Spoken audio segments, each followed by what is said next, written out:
Последняя величайшая победа Джо Байдена, как уже называют его решение выйти из президентской гонки, откроет двери к победе демократов и демократии. По крайней мере, так думаем мы. Действительно ли это так? Будем разбираться прямо сейчас. Зовут меня Ирина Узлова. И, друзья, как видите, со мной Уриэль Эпштейн, исполнительный директор американской некоммерческой организации Renew Democracy Initiative. Уриэль, здравствуйте, рада вас видеть. Здравствуйте. Начну несвойственно для себя и для нас желтой новости, но тем не менее зачем-то ее активно разгоняют республиканские медиа, говоря о тяжелой, очень тяжелой болезни Джо Байдена, потому что не видели его ни на фото, ни на видео, да и говорят о решении своем он объявил с помощью письма, а не с помощью публичного обращения. Зачем сейчас распространяются такие слухи и на кого они вообще ориентированы? Ну, я думаю, что это совсем неожиданно. На сегодняшний день республиканцы понимают, что первое, их шансы, когда Байден был кандидатом, их шансы были очень хорошие. Я бы сказал, что чуть ли не 90% шансов было у Трампа победить Джо Байдена, если бы он остался кандидатом. Мы с вами говорили буквально на днях об этом. Ну да, точно. И вот тогда я и тогда говорил, что вот я считал, что Байден уйдет, и что он достаточно быстро уйдет, потому что он в конце концов все-таки понимал это или был в позиции понять эти факты, то, что у него шансов против Трампа не было, и то, что он должен был бы сделать, чтобы победить Трампа, то есть, значит, выступать на такие интервью, как вот это, говорить без телепромптера, говорить агрессивно на митингах, он не был в состоянии эти вещи делать. И опять же, это не совсем неожиданно, ему все-таки был 81 год. Значит, но он не мог выиграть. И в конце концов, я думаю, что члены Демократической партии его убедили в том, что он не мог выиграть. Теперь, что он ушел, ситуация для республиканцев стала сложнее. Они все равно, вероятно, выиграют. Я думаю, что все-таки у них шансы лучше, чем у демократов. У них шансы 60%, я бы сказал, против Камалы. Все-таки Камала тут начинает, как у нас на английском мы называем, underdog. Это не совсем Давид против Голиаф, но это тоже они не совсем на равных, что у Трампа есть сейчас преимущество и против Камалы, но это не преимущество 90% на 10, это преимущество ближе, я думаю, к 60 на 40.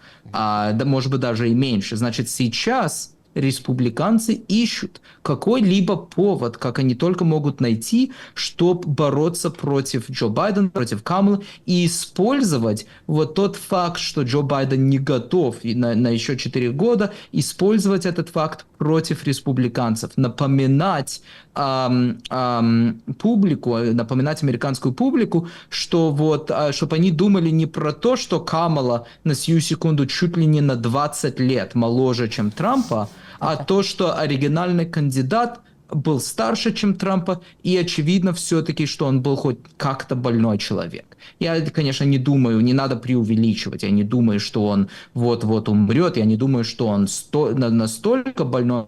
Но нет, это было очевидно. Я думаю, кто-либо, кто его слушает, кто на него смотрит, поймет, что он все-таки, у него что-то есть. Это не только возраст, что-то, какая-то либо болезнь, либо что-то другое все-таки есть. И что он не в состоянии коммуницировать, так как кандидат на президентуру должен коммуницировать. Текстовое заявление Твиттер-аккаунт Байдена выпустил, в котором опроверг возможность досрочной отставки его с поста президента. Говорят, нет ничего, что мы не сможем сделать. Мы, Соединенные Штаты, если сделаем это вместе. Я посвятил свое президентство тому, чтобы доказать это, и я буду продолжать это делать сегодня, завтра и каждый день, пока я имею честь быть вашим президентом. А может ли Байден пойти на что-то большее в течение этих 4 месяцев? Например, больше развязать нам руки с помощью большего количества разрешений или большего количества нового оружия? Ну, вот это мой аргумент. Это аргумент, мой персональный аргумент моей организации Renew Democracy Initiative, что вот сейчас как раз есть возможность до выборов вам дать абсолютно все, что можно, и развязать руки, чтобы вы делали все, что вы можете делать, чтобы остановить эту войну. И вот это как раз очень ключевой пункт. Вот то, что все говорят, что надо остановить войну.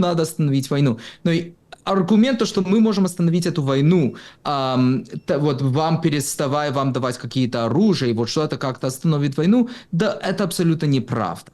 это войну не остановит. Это, может быть, остановит вот эту войну, но это начнет черт знает сколько новых войн. Да, Путин поймет, что ничего его не останавливает, и что он может первое постараться взять всю Украину, а потом, что опаснее всего, а если он решит пойти против Литвы?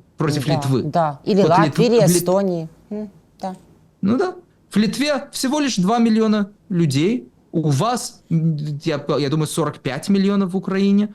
Так Путин подумает, что если свободный мир не готов защищать Украину, не готов защищать ключевую страну свободного мира, то готов ли он защищать Литву? А если он будет атаковать Литву, то это уже совсем другая история. Литва – это член НАТО. Это означает, что либо мы должны просто уничтожать все НАТО, что это все бред, если мы не готовы защищать Литву, либо это означает, что будет прямое столкновение между Штатами и Россией. И вот как раз это, я надеюсь, все должны понимать. Это должен понимать и Байден, это должен был бы понимать и Трамп. Я не знаю, понимает ли он это или нет, но, конечно, должен был бы это понимать. Значит, вот с тем временем, которое остается у Байдена как президентом США, было бы очень, я думаю, ему выгодно вам помочь вот как только может, потому что это было бы ему выгодно не только с точки зрения геополитики, чтобы вы сумели остановить эту войну, вот окончательно остановить эту войну навсегда, а не просто на несколько лет. И это было бы ему выгодно и политически, потому что это покажет, что демократы сильны, что он сильный, что его администрация сильная, и что будущий кандидат демократической партии на президентство Камала Харрис, что и она сильная и готова защищать свободный мир. Урель, в то же время наши эксперты, в частности, военный эксперт Александр Мусиенко, который есть частным гостем моих постоянных рубрик, говорит, что есть опасения в связи с предвыборной гонкой и рисками, которые возникают на фоне. Именно демократы будут осторожничать с такими вот решениями, и что не само лично Байден уже может это инициировать, а именно демократическое крыло будет давить на него, что, мол, возможно, не надо этой эскалации. Действительно ли есть ли вот такой шанс, что они будут опять-таки осторожны, но уже не с точки зрения боязни России, а с точки зрения боязни электоральных баллов? Я не думаю, что, честно говоря, средний американец не смотрит на то, что случается в Украине, и принимает политические решения из-за этого. Значит, если Украина сумеет сделать какой-то прогресс в этой войне, или если Россия сделает какой-то прогресс в этой войне, к сожалению, я скажу даже, к сожалению, средний американец этого даже знать не будет. Он не будет это смотреть, не будет этого знать. Но если мы развяжем ваши руки, и вот вы, скажем, сумеете сделать какой-то серьезный прогресс на каком-то фронту, либо это потому, что вы сумеете атаковать на русской территории, либо потому, что мы наконец-то вам дадим F-16, и вы сумеете их использовать на поле битвы, я думаю, что наоборот, что это может улучшить политический аргумент для Байдена, потому что электорат, он не думает... Электорат уже понимает, что мы вам даем очень много денег. Это же во всех новостях было, что мы вам дали 61 миллиарда, и что эти деньги продолжаются. Значит, вот эта логика, вот трамповский аргумент, что мы слишком много денег берем от налогоплательщиков, чтобы помогать Украине, этот аргумент уже никуда не денется. Этот аргумент как был, так и будет. Теперь тут аргумент, а какой результат этих денег? Если американцы увидят, что есть какой-то результат, что вы продвигаетесь в этой войне, что какой-то прогресс есть, то я думаю, что это может помочь демократам. А если они увидят, что несмотря на все эти деньги, которые мы вам посылаем, все эти риски, которые мы на себя и на весь свободный мир берем, несмотря на все это, Россия продолжает идти вперед, и нету никакого прогресса на поле битвы, то тогда вот как раз этот аргумент Трампа становится более влиятельным. Трамп сможет закончить войну России против Украины, демонстрируя силу, говорит спикер Палаты представителей США, небезызвестный нам с разных сторон, Майк Джонсон. Мы поддерживаем, цитирую, «мир через силу». За 3,5 года правления администрации Байдена этого не было, все было с точностью да наоборот. И опять-таки упоминает Джонсон пресловутые телефонные звонки, благодаря которым Трамп сможет закончить все войны, по его мнению, и по словам Джонсона, как раз во время таких разговоров Трамп будет выдвигать угрозы и требования противникам во всем мире, на которые они обращают внимание, потому что в какой-то степени боятся его. Смотрите, вот мир через силу. Может, такой сценарий и развязание всех войн будет более доступным и оптимальным, как обещают Джонсон и Трамп? Смотри, нету гарантий в этой жизни. Вот мы видим, как все непредвидимо. Вот 1,5 недели назад кто-то старался убить Трампа. Вчера Байден ушел из предвыборной кампании. Тяжело предвидеть, что будет. Но мы можем смотреть, на что человек говорил, на что человек делал, и делать какие-то выводы из этого. Я считаю, что это маловероятно, что то, что Джонсон говорит, что это так как раз и будет. Первое, мы не должны забывать, что это республиканцы были те, которые останавливали помощь Украине. Что это вы ждали помощь чуть ли не полгода из-за того, что республиканцы не позволяли Конгресс голосовать за эту помощь. В конце концов, слава богу, Майк Джонсона переубедили и уговорили поддерживать эту помощь, и он на себя взял серьезные политические риски, чтобы это делать. И мы должны вспоминать, что 113, я думаю, либо 112, либо 113 республиканцев голосовали против этой помощи Украины. Значит, то, что Майк Джонсон говорит, это, конечно, прекрасно, если бы это была правда, но мы должны вспоминать, что республиканская партия сама партия с ним не согласна. Это пункт номер 1. Пункт номер 2. Мы должны смотреть на самого Трампа и на его нового вице-президента Джей Ди Ванс. Я даже скажу, что вот мы с Джей Ди Ванс, где-то было 10 лет назад, мы вместе учились в Ельском университете. Он был на юридической школе, я был в колледже. Мы друг друга не знали. Я слышал там, кто он такой, но мы персонально друг друга не знали. Но я слежу за его карьерой и вижу, что он выступает и что он говорит. И буквально 2 года назад он выступил на видео и говорит, что ему просто наплевать на Украину. Окончательно наплевать на Украину. Это он говорил публично на видео. Ваши зрители, вы можете это найти на YouTube, как он это говорил.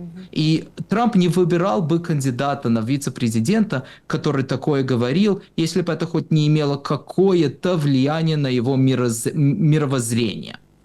И вот что меня пугает, то что вот как раз эта логика может на его влиять. Меня тоже пугает то, что такие люди, как Такер Карлсон, Дэвид Сакс, Илон Маск, очень влияют на Трампа. Это вот я слышал репортаж, что это как раз они втроем вместе с одним из сыновьев Трампа повлияли на бывшего президента, чтобы он выбрал этого же Джей Ди Ванс как своего вице-президента. Значит, это какой-то знак, в какую сторону это, может быть, будет идти.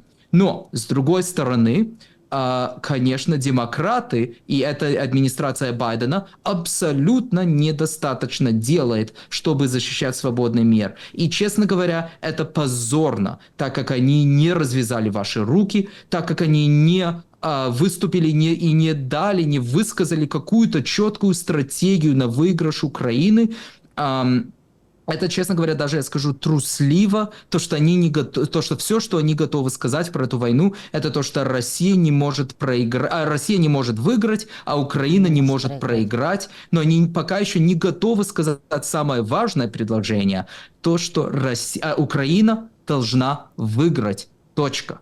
Вот этого предложения я пока не слышал от этой администрации за последние 3 года. И, значит, в других временах я бы очень публично и выступал бы, и говорил бы, что то, что Байден делает, недостаточно, что то, что Джейк Салливан ему советует, это опасно, и что это огромный риск для свободного мира. К сожалению, я это все-таки делаю, но у нас существует другой риск с другой стороны. И этот другой риск — это как раз этот изоляционизм.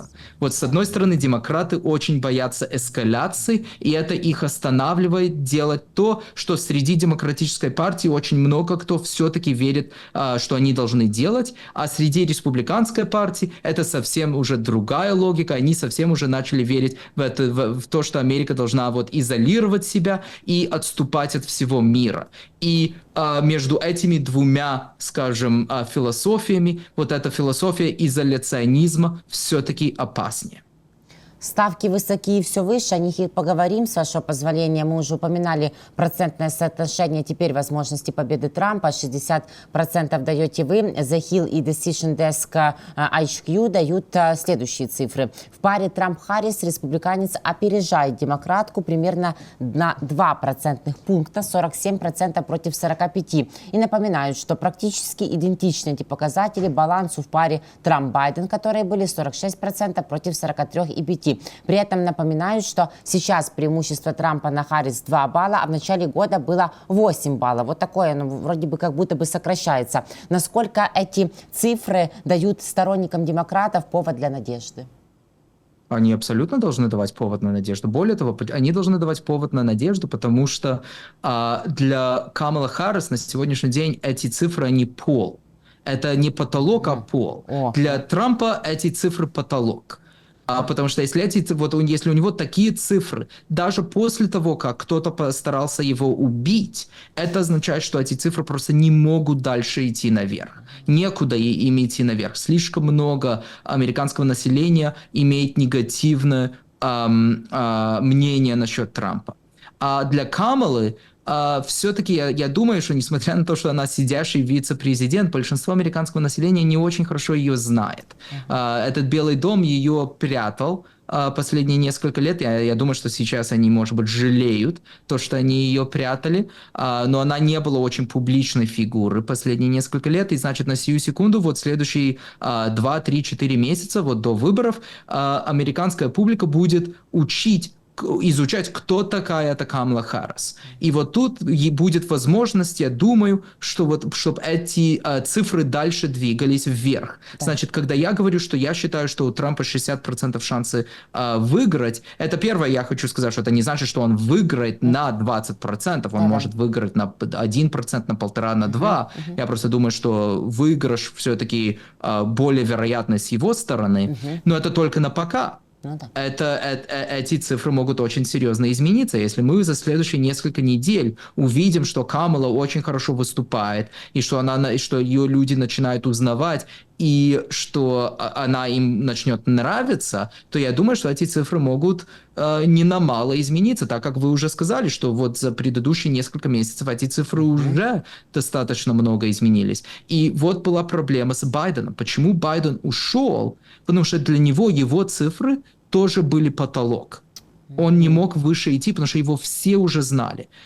Все уже сделали мнение о нем. И после этих ужасных дебатов, и после даже того, вот после этих 3 недель после этих дебатов, то, что Байден не сумел публично выступить так, чтобы переубедить людей, что он не слишком старый, чтобы быть президентом на еще 4 года, это означало, что не важно, что будет случаться вот в этих следующих 4 месяца, у Байдена шансов не было уже. Он не мог эти цифры не могли идти дальше наверх, а у Камала, я думаю, что они могут. Урель, а на каких темах должна акцентировать внимание Камала Харрис, чтобы с пола подниматься более уверенно и быстро к потолку? Первое. Она должна базировать на свой бэкграунд как прокурор. Она была много лет в Калифорнии прокурором, достаточно таким агрессивным прокурором, даже против нее спорили во время выборов в 2020 году, когда она сама баллотировалась внутри Демократической партии. Против нее спорили левые, что она вот слишком агрессивно против криминала выступала, и что там были некоторые вещи, что она делала, которые были такие проблематичные. В общем-то, я думаю, что некоторые из этих вещей так и были, как немного проблематичны, может быть, это другой разговор, но на сегодняшний день Трамп, в общем-то, по американскому закону, мы можем сказать, это правильно или неправильно, но по американскому закону Трамп криминал. Его осудили на 34 felony, не знаю, как это на русском сказать, в Нью-Йорке. Да. Ну, как на 34 пункта статьи, которые там вместе превышают чуть ли не пожизненный срок. Ну, я бы не дошел бы до не будет никакого пожизненного срока. И, честно говоря, я думаю, что даже они ничего про тюрьму не скажут совсем. Это будет в реальности, я думаю, что это будет более вероятно штраф какой-то серьезный, может быть, probation, но это не дойдет до тюремного срока. Но, несмотря на это, все-таки один из них криминал, осужденный криминал, а другой нет. Значит, вот она должна базировать свой аргумент на ее бэкграунд, вот что она была прокурором. И это как раз может и переубеждать каких-то таких центрправых людей, которые, скажем, скептически относятся к Трампу, но они тоже, может быть, не любят слишком прогрессистов. Значит, вот это один пункт. Да. Потом второй пункт, она должна проявить лидерство на мировой сцене. Вот люди там, среди американцев, я думаю, есть те, которые считают, что она все-таки слишком слабая, что нет у нее такой силы, как у Трампа. И значит, вот она должна этих людей переубедить. И вот в этих следующих несколько недель она должна, я считаю, выступать и высказываться на ключевых мировых вопросов. Вот выступать против Китая в защиту Тайваня, против России в защиту Украины. Вот она тут должна делать аргумент и показывать, насколько она разбирается в этих вопросах, потому что тут как раз будет достаточно большая разница тоже. Трамп, у него в интервью были иногда проблемы, где он не всегда разбирался в вопросах внешней политики, и значит тут она тоже сумеет привести контраст. И последний, третий пункт, она должна выбрать правильного вице-президента. Тут я считаю, что у нее есть очевидный выбор. Какой? Я считаю, что она должна выбрать губернатора Пенсильвании, Джош Шапиро. Почему? Пенсильвания один из самых важных штатов в этих выборах. Как вы знаете, что так как наши выборные кампании работают, это мы не просто смотрим на голоса народа, мы смотрим, каждый штат имеет сколько-то делегатов. И если ты выигрываешь этот штат даже только на 1 очко, то ты не выигрываешь 51% из этих делегатов, ты выигрываешь всех делегатов. Значит, мы смотрим на эти выборы, мы не только смотрим на публичное мнение всей страны, мы смотрим на мнение каждого ключевого штата. И в этих выборах будут где-то 6 ключевых штатов, и Пенсильвания один из самых важных из этих штатов. Он достаточно популярный губернатор Пенсильвании. Если она его выберет, это увеличивает шансы, что демократы сумеют выиграть этого штата. Это номер один. Номер два. Он, как я и говорил, он достаточно популярный, и он центрист. Он не слишком левый, он такой центр-левый, и это будет, я думаю, что большинству американцам это очень понравится. И третий пункт, и опять же, я говорю это к сожалению, но такой мир, он мужчина. Все-таки было бы очень хорошо, возможно, чтобы она выбрала губернатора Мичигана Гретчен Уитмер, который тоже центрист, который тоже очень успешный губернатор. Но я думаю, что что было бы тяжело в стране все-таки голосовать, когда оба кандидата будут женщины. Значит, я думаю, что ей все-таки нужен мужчина как вице-президент. И сам Шапиро будет не против, я так понимаю, возглавить эту должность? Вы знаете, много людей, которые отказываются от власти. Да, поэтому я и спрашиваю. Как он? Вряд ли. Я думаю, что он с удовольствием примет.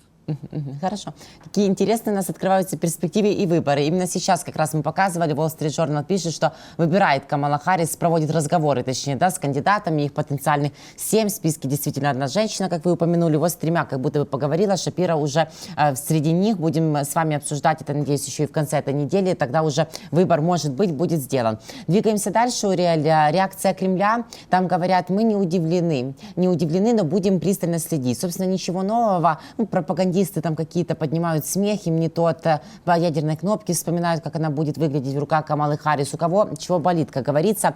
Как вы думаете, там были действительно удивлены или нет? И насколько они сейчас тоже в неловком положении? Ведь такое для них непредвиденные события все равно же случились, чтобы они там не говорили.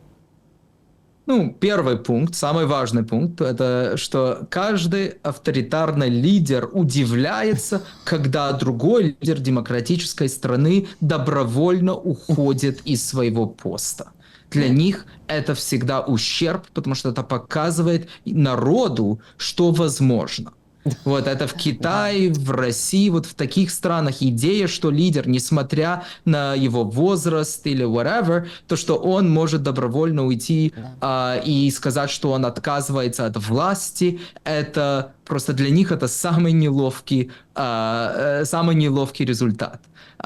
И, значит, я надеюсь, что среди русского народа, среди китайского народа может быть такой вопрос, а если вот американский лидер может выйти и сказать, что он не будет баллотироваться, что он essentially отказывается от возможности, что он может вернуться к власти, а почему не у нас? Почему не у нас? Почему наши лидеры никогда не отказываются от власти? Я опять напомню всех в американской истории, что наш создатель, наш первый президент Джордж Вашингтон отказался от власти после 8 лет.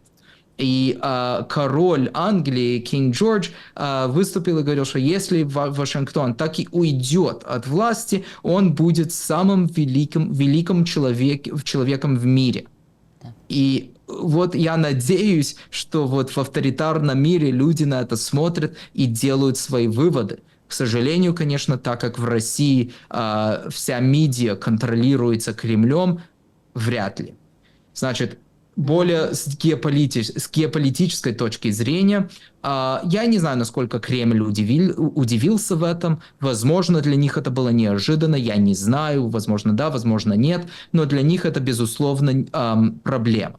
Потому что если Байден остался бы у власти, то у них были такие очень хорошие аргументы, то, что Байден старик, то, что он ни на что не готов, что это в реальности не он управляет страной, а кто-то другой. И это, конечно, серьезно увеличивало шансы, что Трамп может выиграть. Тут ситуация совсем изменилась, и я думаю, что это к худшему для русских, потому что это опять показывает, что контраст между нами и между русскими. Вот это я еще могу заметить, я был на прямом эфире до этого, и вот я на эту тему немножко тоже говорил, что вот среди комментаторов, тех, которые, мы можем сказать, продвигают русскую пропаганду, то, что они про это говорят, это просто тяжело поверить. Я читал, как один такой, Эрик Эриксон, высказывался и говорил, что то, что вот Байдена вытолкнули, то, что Байден ушел, что это американский вариант, так как в России людей выталкивают из окон. Что это то же самое. Вот они всегда стараются делать эти как бы такие дурацкие сравнения между Америкой и Россией, чтобы показать, что вот, мол, мы ничем не лучше, чем они. И Путин, конечно, это использует. Кремль, конечно, я думаю, тот же самый аргумент будет делать, показать, что вот Байдена вытолкнули, Байден ушел, это доказывает, что Америка не настоящая демократия. Вот Америка ничем не лучше, чем мы, все то же самое, почему бы вам не поддерживать Путина? Да, вот я всегда американцам говорю, что это надо быть очень осторожным, сравнивать с диктатурами, потому что диктаторы же тоже слушают то, что мы говорим, и они будут использовать эти аргументы, чтобы продвигать свой собственный авторитаризм.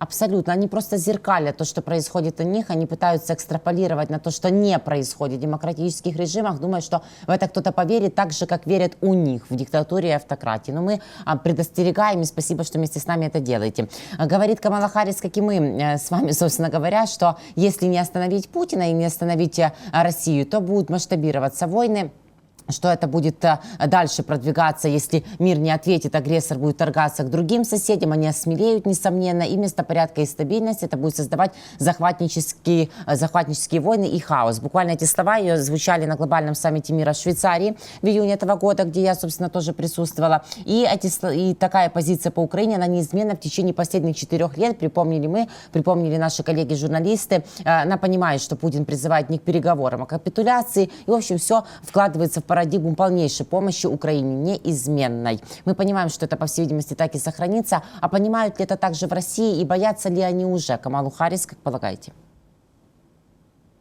Но опять же, я не знаю, что там в России думают про Харрис. Я иногда смотрю русские каналы просто так, чтобы понимать, о чем они говорят. Но пока еще слишком рано сказать, что в реальности они думают. Но я думаю, что да, они смотрят на Камалу как рискованный, возможно, новый лидер. Она все-таки намного моложе Байдена, она, возможно, будет агрессивнее Байдена. Байден, я думаю, в старости лет все-таки боялся. Я думаю, что это было ошибочно, он боялся, но я думаю, что все-таки это было, что он вот боялся эскалации. Я думаю, что Камала, возможно, не будет столько бояться. Возможно, она как раз возьмет эту возможность, чтобы более энергично защищать свободный мир и показывать, что Америка остается лидером этого свободного мира. Уриэль, спасибо вам огромное за ваш анализ, за то, что вы всегда находите для нас время, и за ваши прогнозы, которые, как мы видим, всегда базируются на фактах и свойственно им сбываться. Благодарю. Думаю, до встречи на этой неделе, если у вас получится. Всего доброго. Договорились, спасибо. Спасибо и вам. Уриэль Эпштейн был со мной, исполнительный директор американской некоммерческой организации Renew Democracy Initiative. С ним была я, Ирина Узлова. Друзья, спасибо, что вы вместе с нами, что вы смотрите, оставляйте свои комментарии. Я уверена, вам точно есть что сказать и ответить. Всегда важно ваше мнение. Делайте правильные для себя выводы и подписывайтесь на YouTube 24-го. Это позволяет нашим программам продвигаться его просторами. Берегите себя, верьте в вооруженные силы Украины. Увидимся и победим.